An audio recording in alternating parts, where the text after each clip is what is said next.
Hello, and welcome to Boatrek Live.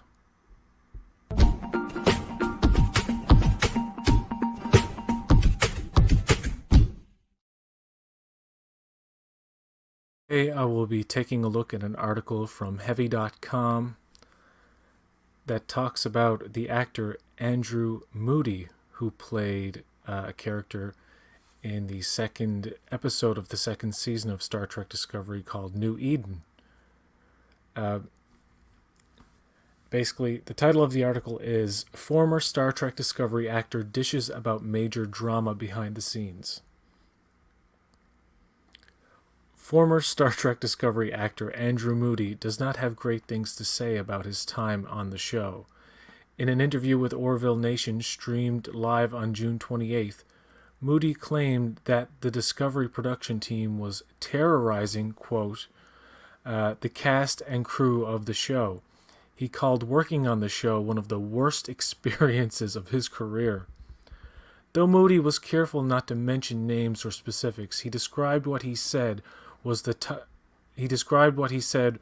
toxic working environment he experienced on set in great detail.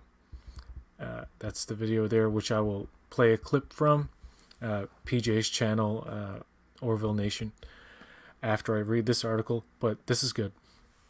Moodie worked on Discovery during the early days of production.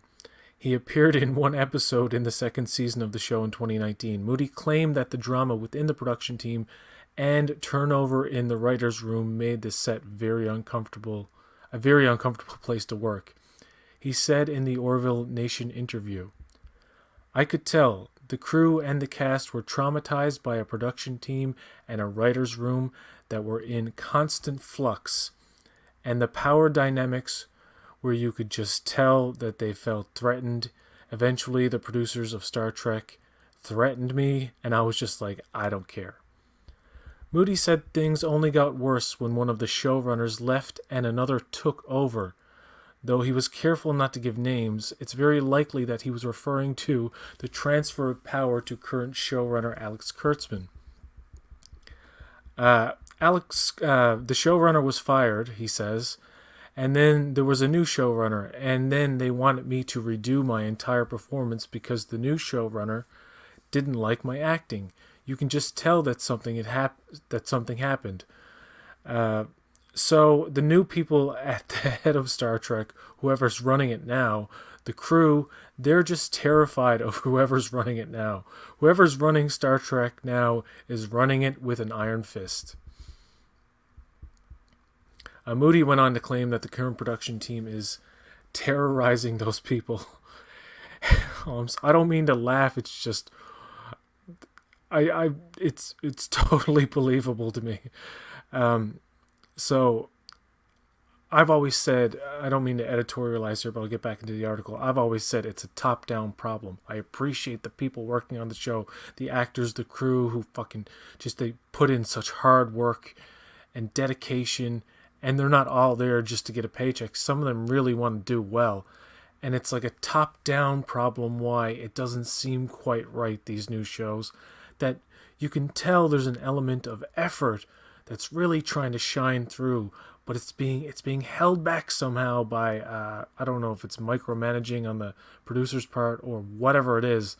But anyway, Heavy has reached out to the studio and Moodie for a moment. Well, that was the end of the article. Now I'm gonna show you the clip from Orville Nation. This guy PJ, who I've interacted with a little bit in the past, don't really know too well. So yeah. Just 1 second now while I share the screen and share audio. I don't know how loud this will be, so if it's too loud, please tell me and I'll turn it down. So.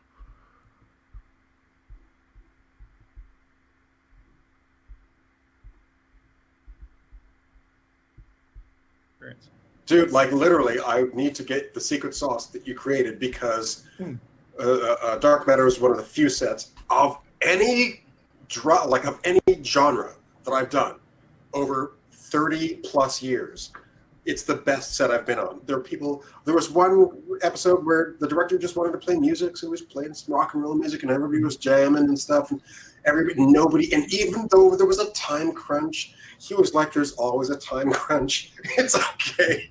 Like, what do you know? We're behind." It's like, surprise, surprise. Is it too loud, let's just Robbie? enjoy Can you tell ourselves. me? And it was great. Like the The attitude video? was so comfortable. As opposed to being on the set of Star Trek, which I was on the set of Star Trek. I played one of the characters on that. Worst experience. Sorry. I will be very careful about what I say. Don't be sorry. I mean, it's your career. I know exactly. Okay, one of the things, the thing I will say about working on Star Trek is I got to work with Jonathan Frakes, and he is a gentleman. He is brilliant. He's a great director, beautiful human being, so supportive. The cast on that set, great people, wonderful people. But I could tell, what I will say is the crew and the cast were traumatized by a production team That's and a bold statement. writer's room that was in constant flux and power dynamics where you could just tell that they felt threatened. You could tell they felt threatened. And eventually, the producers of Star Trek threatened me, and I was just like, I don't care. Like, they were just like, really? Yeah, they came after me, yeah. And because the showrunner was fired, and then there's a new showrunner, and then I was brought in to do ADR, and they wanted me to redo my entire performance because the new showrunner didn't like my acting. Ultimately, didn't like my acting, and I'm like, okay, well, that's fine. Art is subjective. Fundamentally, it's subjective. So there's nothing you can do. I may like the Rolling Stones. You may hate the Rolling Stones. It's fine. It's they're the Rolling Stones. What are you gonna do? It is subjective, yeah. Exactly. It's so subjective. So, but then you could just tell that something had happened. So the new people at the head of Star Trek, whoever's running it now, the crew, they're just terrified of whoever's running it now. And and so whoever's running Star Trek now is running it with an iron fist, and they didn't like anything that I did, so they completely replaced my voice. I don't know who's voicing my character. Are you in Disco or Picard? It's the new with the Disco, yeah. And again, and I want to make this clear, the director was great. The cast were great. The crew on that show are good people. This is what I say. But I love the people you can involved, tell that the but I've always said team it's a above them top-down thing. is just they're terrorizing those people, and they're just terrified. And the art suffers, the work suffers, and then this is why we get the product. The work does suffer. I agree. We had that very veteran. We also had that very veteran writer having to leave because of the I forget his name, but anyway. Yeah, and ultimately they tried to scare me. They're like, oh, to be of quality of Star Trek, you have to have this performance. I'm like, what? Rich. I know. Like, damn, Andrew, well, you killed it on Dark Matter, man. I love Andrew Moodie, and you know what? Like, it's great because it was a joy to do, and ultimately, like, if Star Trek had that kind of support from the top, then there wouldn't have been that tension. Exactly. Jonathan Frakes was always cool with me. If they didn't have the support from the top, and he always there would not have been problems Thank you and so like much. fans. So I don't know who. Like, there's somebody in production somewhere in Los Angeles who is trying to terrorize people by trying to belittle them. And they tried to belittle me to say, oh, you're not good enough. And I'm like, dude. Alex Kurtzman. Yes.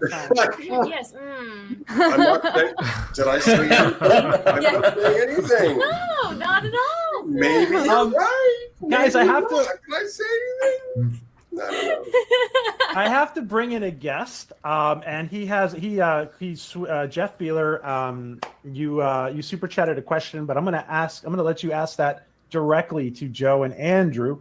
I want to welcome one of our greatest supporters. I think that may be the and a friend of ours. Welcome, Jeff Beeler. Where are you hailing from, Jeff? Sarnia, Ontario. Okay. So that was the clip from Orville Nation, the YouTube channel. helmed by a guy named PJ. So yeah, that's something. It's unfortunate to hear about an actor's negative experience, but I don't. If anybody is gonna claim that, oh, he's just being petty and probably being hyperbolic or straight up lying about his experience, I don't believe that's true at all. I think Andrew Moodie seems like a man of integrity. I mean, they replaced his voice in the episode New Eden, so I didn't know that until recently, and it's like his voice is fine. Why would they need to?